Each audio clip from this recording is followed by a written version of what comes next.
name is Shannon Haddock, and I am a fiction specialist at the Hoover Library. And I am putting together a series of talks with animal related nonprofits. Today, as you can see above me, I have Jana Maynard, and she is the founder of the Sugarbelle Foundation. And can you tell us a little bit about how you started it and what you do to help animals and people? Yes. For growing up, I'll just go all the way back. That was a long time ago. Do it. But growing up, we always had animals, and we started with gerbils, and we had a dog, and it just kind of went from there. And when we moved here in the 70s, the mid 70s, my mom became a volunteer and then a board member at Greater Birmingham Humane Society. And so our weekends were spent often bathing puppies, walking dogs, and this is the shelter on Loam Avenue. So long time ago. And my mom would bring my animals to foster. And so we always had pets in our house. And then after I moved out and went to college, my mom, well, actually, I guess a little bit later, she was fostering kittens all the time, cats and kittens for the shelter. So I lost my bedroom. Yeah. And that's a full-time job, raising kittens, you know. And she had a full-time job. And so that just we're always around animals. And so for several years, I was in the early 2000s, I was involved with a local rescue. And then it just came my time to move on and do something different. And I noticed while I was in rescue that a lot of times people just needed help. And the rescue was really good about buying bags of food or helping somebody get an animal fixed. And what I just noticed that it seemed like people just sometimes needed help and they didn't know what to do. So we started Sugarbelle Foundation, who is named after Sugarfoot, the cat, who was found in Mobile with had to have a FHO surgery, my mom. And Holly Bell, who was found when I was teaching third grade in Trustful, that we found her in the parking lot. And so my students named her Holly Bell for Holly at Christmas, and Beauty and the Beast was out. So they named her Belle. So Sugarbelle is kind of a culmination of the two, because my mom had a nonprofit called Sugarfoot, and but she raised funds for shelters, so it was a little bit different. So we've just found that over the years that sometimes people, like I said, they just need help. And it might be that I'm talking to somebody and they'll say something, I'll say, well, why is your pet not fixed? Well, because when I went to the vet, they told me it was going to be $200. They didn't know about spay neuter certificates. They didn't know about the fact that we have a partnership with Greater Birmingham Humane Society, and they are so gracious, and we get to use their hospital and get low cost things done to help people because of what we do. And so a lot of times it's as simple as educating somebody. It sounds like you connect. You do a lot of connecting with people. Yes. And over the years, we have found that we don't just help the animals, but many times we help the people. Lauren Trim, who is our vice president, and she's a little girl, so she's not quite as active, but prior to her having precious baby, somebody reached out asking for help, and when she went over there, it was just you've got to come see this. And literally we gutted several rooms in the house. She arranged for people to donate furniture to this lady. We got all the pets fixed and provided food, and she even went so far as to have an exterminator go out once a month for a whole year to help. And so a lot of times it is connections that are made with the owners, who might also need help. And so we try to make those connections whenever we're able and help where we're able. And I know, for instance, I heard about you when I was first getting Baxter, my first dog. Um, I don't think I got him through Sugarbelle, but I learned about your organization, and then I kept seeing you pop up at different places that I was socializing at, like Cahaba Brewing, and not I think the farmers market or something like that. You would have a table up, for Sugarbelle, and then we got to be friends because you sell wonderful ferns in the spring, Yes. as a fundraiser. Hmm. And then I contacted you about, maybe Baxter needs a friend. My dog needs a friend. And you had a situation with a lady who was going through really horrible surgery and needed someone to care for their Shih Tzu. Hmm. And the Shih Tzu named Skittles is now a part of my family. Yes. We ended up taking over the foster. He was a foster at first, and then stayed with us. So Hmm. we've gotten closer in that connection, and I've just found out the wonderful things, the kind of things that you've been doing, like you say, in a pinch for people, offering to connect them with a foster, or in our case, before when we were fostering, you connected me with a groomer for Skittles as foster. So you paid for him to be groomed until we decided to take him on. That was an easy way to make a foster decision, knowing that I didn't have to be burdened with the bills that way. What are some of the other connections you made, or stories that have kept you going? Gosh, there's so many. I think a lot of it goes back to when we were first getting started. We really had to define ourselves. We did a lot of help and then rescue, because we would go in and we would go to help, and then we would find out, oh, you have puppies, or oh, you have 75,000 dogs and cats. Oh, okay.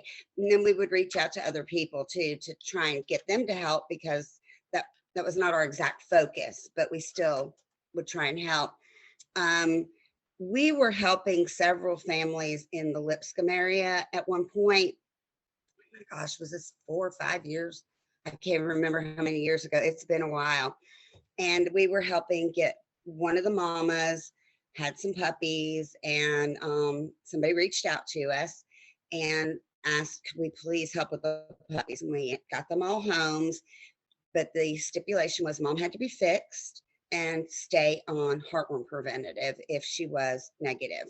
And the family, I actually got a message probably about 2 months ago with a picture of the dog, and just saying, hey, she's doing great. She's gained, yeah, she's gained some weight, but we go every month and get her pill. So Good. they've Good deal. they've kept their end and taken really good care of her. And when we made that connection with the families out there, one night I received a phone call. Literally, it was like 10:30 at night, and I had seen a post from the person saying emergency, are there any rescues that can help? And all these groups were tagged, and didn't think much about it. Phone rang. It's like, Jana, there is a dog. It is collapsed in the yard. We don't know what to do. We've called Hope. They said to try and feed it boiled chicken and rice. We have a big pen. We're trying to make it comfortable. We don't know if it's been hit by a car. We don't know if what happened to this dog. So we went over there with chicken, rice, all kinds of stuff. And my husband took one look at this dog and went, Sugarbelle have any money? Like, a Yeah. little bit, not much, but we have something. And he's like, we've got to take this dog now. So we loaded up this dog in our car, said, hey, have a cookout with food. We don't really care.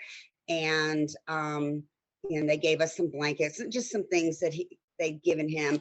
Took him to the emergency room. I put out a plea for help. By morning, his bill was paid, and we transferred him over to our vet over at Galleria, and his name was William.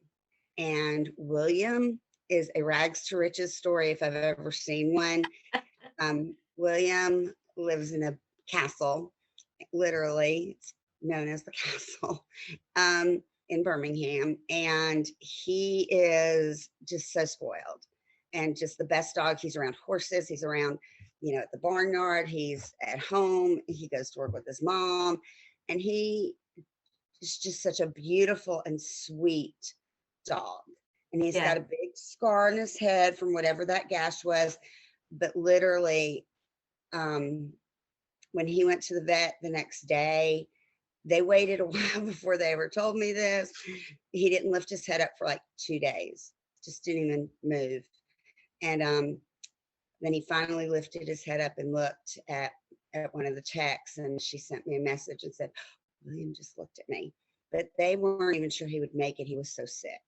Yeah. And he's just, we love him. April 28th is his gotcha day. So you'll see him posted on my page. Yeah. Yeah. He's just a great dog, but there's so many that stand out. We recently helped a dog named Lexi. Oh, yeah.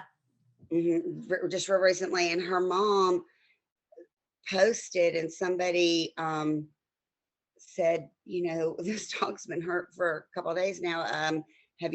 She's like, we don't have the money to go to an emergency room. We don't know what to do. And it was just a matter of, we don't know what to do. And they contacted us. We put together a fundraiser, and sometimes we're really successful with those, and sometimes we're not so successful with those, but we try. And that's the case. Yeah, that's the case with most nonprofits. Yeah. Yeah, sink or swim. And I just talked to her mom today, and she's doing great and all healed up. And then the most recent you've probably seen was Pub, and Pub had to have his leg amputated, and he just went home with his new family, the people who actually were trying to help them. And so, but there's so many, a lot of times that we'll bring food to people for their pets, and maybe also a little bag of groceries for them, just something to help. And that's not always, and that's not the norm, but we will do it if we see a need. So in other words, the real purpose of Sugarbelle is different with every case. Sometimes you're helping people, sometimes you're helping animals with getting to a vet or canoe owner.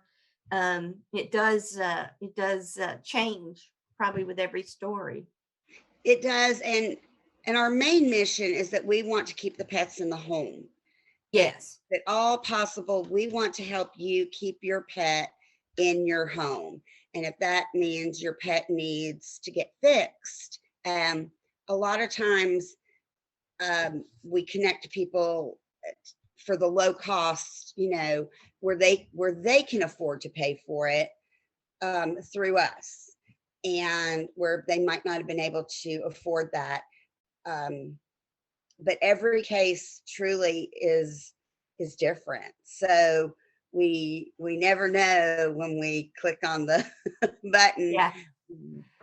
And if you want to follow your story, you've got a Facebook group, and you've got a website, sugarbellefoundation.org. Am I right? Yes. Yes. And I follow the Facebook group. That's how I'm always aware of what's going on. And I'm trying to think, the latest thing you've done to raise funds is your annual fern sale. And I think I went overboard this year in buying ferns, but hey, I love They're so ferns. pretty. They're so gorgeous, and they last all season long and beautiful, beautiful. Is that over with? Just asking. Pretty much. We do that with Have Heart Animal Rescue. We've been doing that as a joint fundraiser for probably 8 years now. We only have a few of those great big Kimberleys left. Otherwise, we're pretty much done for the season, but we When does will when does that start so that people can keep an eye out? typically the beginning of March, right around that first week of March, end of the first week, we usually start posting and taking orders. And we do it by order. And then we call our supplier, they get our orders, we pick them up and have pickup date. And so it usually runs with at least 2 pickup dates. This year we had 3. Yeah. So it varies. And then in the fall, we will work with Have a Heart again for pumpkins and Oh, mums. That was new. We started that last year. that's In the middle of fantastic. Yeah. COVID, we were like, hey, let's sell this too. But the pumpkins were huge. So people were like, oh, yeah, I'll buy a pumpkin. And then as far as other fundraisers, we don't have one that specifically has our name attached to it. We've been looking at it and are trying to get something going. But we do participate in Ka Bazaar every year. Oh, They, yeah. yes, we That's even where I got saw it. Yeah. to the Mother's Day bazaar on May the 8th, and we were just honored. We're like, because it wasn't for nonprofits at all, and we were asked to come, and so we were like, yay! And then And we were is that at Cahaba Brewing?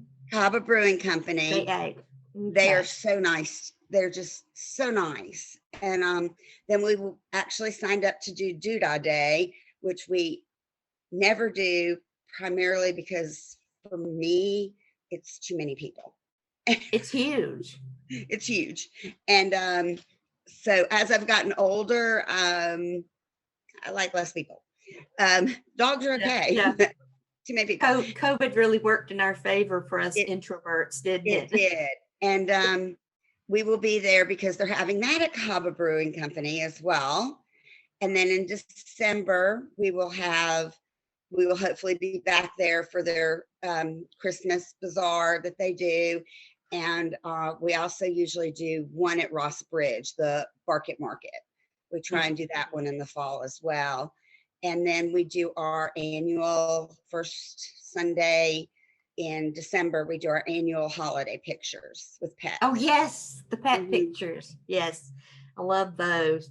Now, what has changed during the pandemic for Sugarbelle? Have you found more needs in the community, or have you been able to serve in different ways?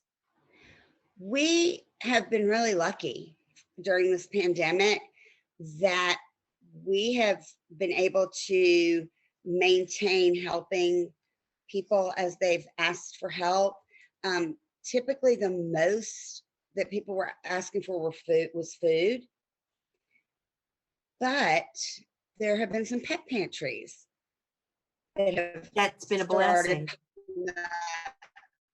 and that's been wonderful because we still help people, and sometimes we actually ship the food right to their door because they might Hmm. not be able to get out to get the food. But Right. having the pet pantries that have been showing up have that's really helped a lot for many of the people because it's close to where they live. They're able to just go and grab a bag of food. But primarily, it's been food or big things like surgeries. Yeah. um, Yeah. we are still fixing animals and getting them spay neuter shots, making sure they're heartworm negative, providing heartworm treatment. We do one thing we did change is we have asked owners to participate in the cost. And that doesn't mean, oh, it's going to be $600 and we need you to pay 5 of that. Yeah. That's not what we mean. But we do ask them to have some ownership. Hmm. And some families may only have $50 and they're happy to give that. Um, Now, so let that me ask helps a lot. what is your opinion if families do because I know a lot of families adopted pets during the pandemic, and a lot of people, we're going to do a whole separate thing on the cost of pet ownership, and that's going to be illuminating for people, I think. but I don't think anybody goes into pet ownership thinking about that. They want the emotional bond, the connection, the love, all the good stuff that comes with pet ownership, and it's worth it to me for Oh, that. definitely. But, there are people in situations where they possibly help with a stray and end up with the pet, and just can't afford things like that. What is your advice to people about pet ownership? If you are going to get a pet, think about what you are able to provide for that pet. Can I provide the basics, vetting, food, heartworm preventative, flea and tick medicine? And do I have the ability to put away a little bit of money every month so that if something was to happen, I at least have something to put towards it? Um, or there's also pet insurance that people look Mm, into now. And but that can be costly too. That's depending on how many pets you have and um, what kind of insurance. But I think the biggest thing is people also need to remember, if you adopt a pet, they're part of your family. And exactly. there's the 3-3-3 rule. 3 days to kind of get used to where they are. 3 weeks, you start seeing a little more personality coming out, sometimes a little behavior. And after about 3 months, they're a lot more adjusted in the sense that they kind of know, hey, this is my routine, this is where I live.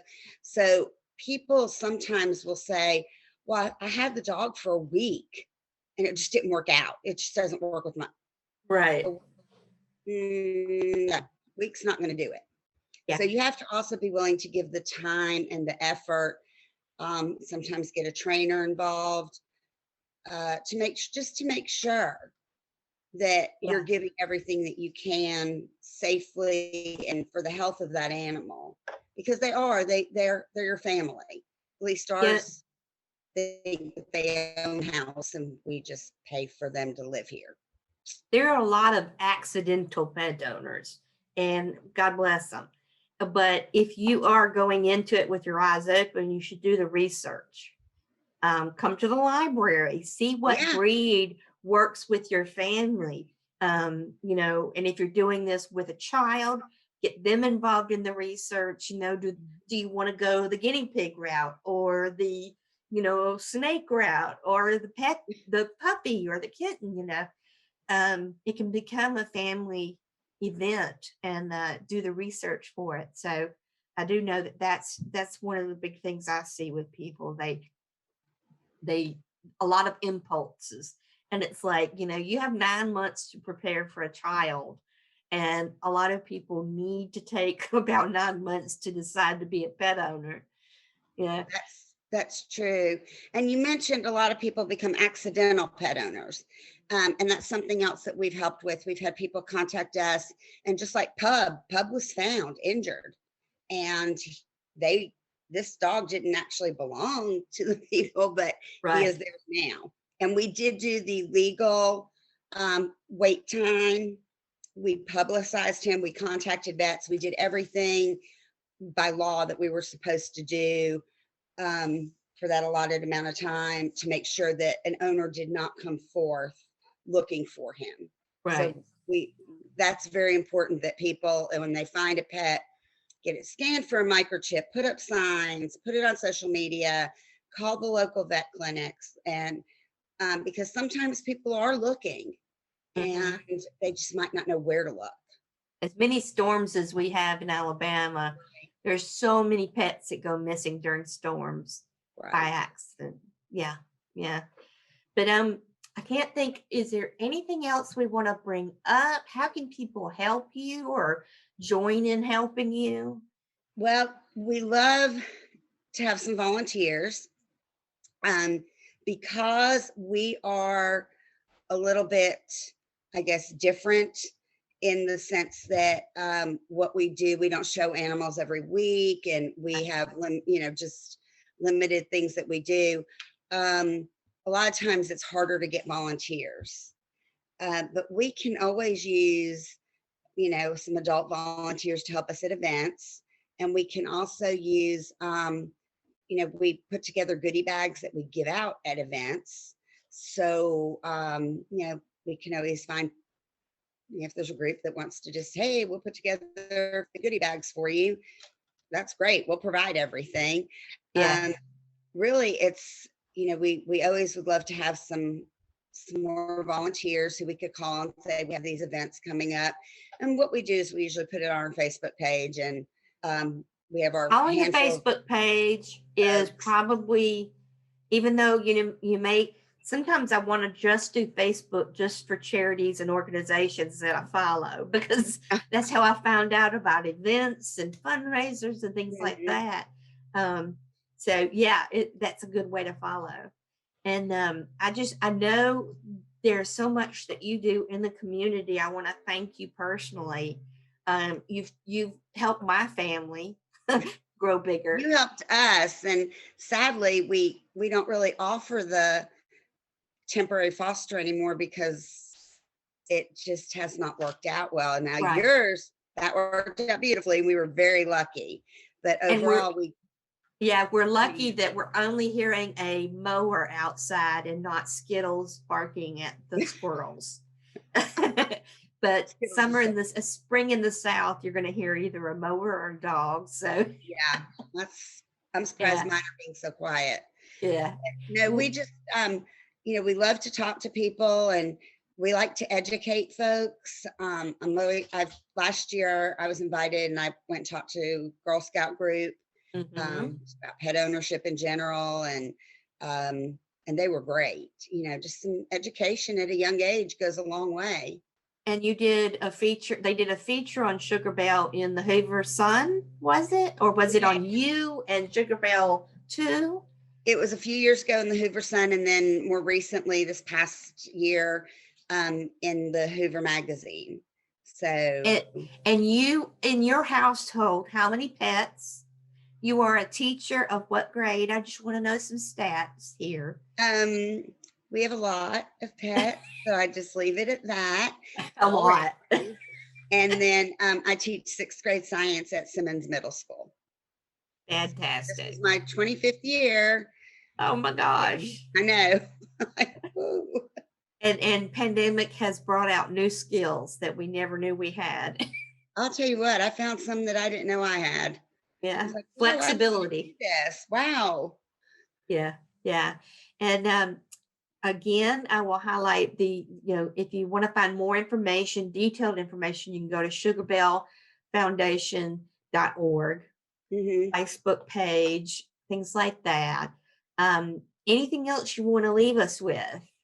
No, we're just really, really grateful for the community and our donors and our supporters and people who believe in us. It makes a big difference. We've got great relationships with Animal League of Birmingham. They're big supporters of ours, and Whole Dog Market is where in Homewood, folks. If that's where Whole Dog Market, Santa, yes. That's where we do our Santa pictures, Pet Supplies Plus and Pelham. And of course, Gallery Animal Clinic, Dr. Borden and Dr. Nikki, and all the staff there. Just we couldn't do that without them. And then our partnership with GBHS, we're just so fortunate that people in our community and surrounding communities believe in what we do and help us. And yeah, it makes great. us very humbled and very grateful. Well, you would have me as a volunteer for May 8th, except that's my work weekend. So no, that's okay. We have more coming up. Good to know. Well, you and I both love any story that involves animals and people. So we will continue Rescue Tales with a couple of other organizations, but I thank you for helping me out, Jana. And I know I'll see you soon. Yes, and thank you so much, and give those babies a big hug and kiss from me. I will.